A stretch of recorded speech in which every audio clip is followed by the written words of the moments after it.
So today we've got a really fascinating story for you. It's about a place where two, seemingly opposite worlds completely collide. We're talking about the super rigorous world of theoretical physics and the deep, profound path of spiritual inquiry. It's a story about a physicist's map and a guru's guide.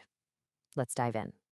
Okay, so it all kicks off with this absolute beast of a book, The Road to Reality by the legendary physicist Roger Penrose. And that subtitle, A Complete Guide to the Laws of the Universe, well, that's not just marketing hype. It is a massive undertaking. We're talking over 1,000 pages trying to map out pretty much everything we know about physical reality. And this is where things get really interesting, right? This is the central puzzle for us today. Why on earth would a spiritual master, a guru, turn to his Ph.D. level disciples and say, you have to read this incredibly dense, incredibly challenging physics textbook? What was he hoping they'd find buried in all those equations? To even begin to answer that, you've first got to appreciate what an intellectual mountain this book really is. So let's take a quick peek inside Penrose's 1,100-page universe. First off, let's just let that number sink in for a second. 1,100 pages. I mean, this is not a weekend read. It's a serious, comprehensive deep dive for anyone who genuinely wants to understand the cosmos from the ground up. Penrose basically structures this epic journey into two big parts, and his whole argument is pretty simple. First, you have to master the language the universe is written in, and that's mathematics. Only then, once you have the right tools, can you even begin to really explore physical reality itself. And the level of prep work required here is, well, it's immense. The first 380 pages of the book are just math. Penrose is walking you through complex numbers, tensors, manifolds. He's essentially forcing you to build this incredibly advanced toolkit you're going to need just to understand the geometry of space-time. All right, so once you're armed with that mathematical language, the second part of the book just unleashes the whole landscape of modern physics. We are talking about everything from Einstein's relativity to the totally bizarre world of quantum mechanics. And he even gets into speculative stuff like string theory and that deep, deep mystery of the quantum measurement problem. So we have this unbelievably rigorous map of physical reality. Now let's switch gears and meet the person who saw a much deeper purpose in all of this, Dr.T.D.Singh, who was also known as Srila Bhaktisvarupa Damodara Swami. Now, Dr. Singh was a really unique figure. He wasn't just a spiritual leader in the Vaishnava tradition, he was also a scientist with a Ph.D. in chemistry. And his whole life's mission was built around this amazing idea of bringing together modern science and the ancient philosophical insights of Vedic wisdom. And believe me, he was actively pursuing this mission. He founded the Bhaktivedanta Institute to be a hub for this kind of thinking.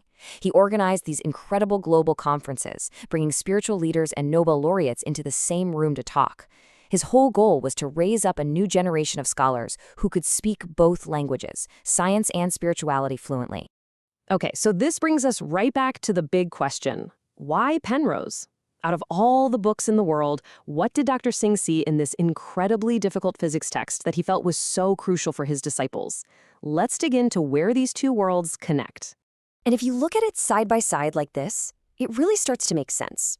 On one side, you've got Penrose on this scientific quest to find fundamental laws, to unify the biggest theories we have. And on the other side, you have Dr. Singh's mission to give his disciples a scientific lens to explore those exact same fundamental questions. You see, for him, Penrose's work wasn't some kind of threat to his beliefs, it was a powerful new tool. And this is the absolute key right here. The point wasn't to replace faith with physics, not at all. The goal was to give his students, who were already deep thinkers, a sophisticated modern vocabulary to talk about the nature of reality, consciousness, and the cosmos.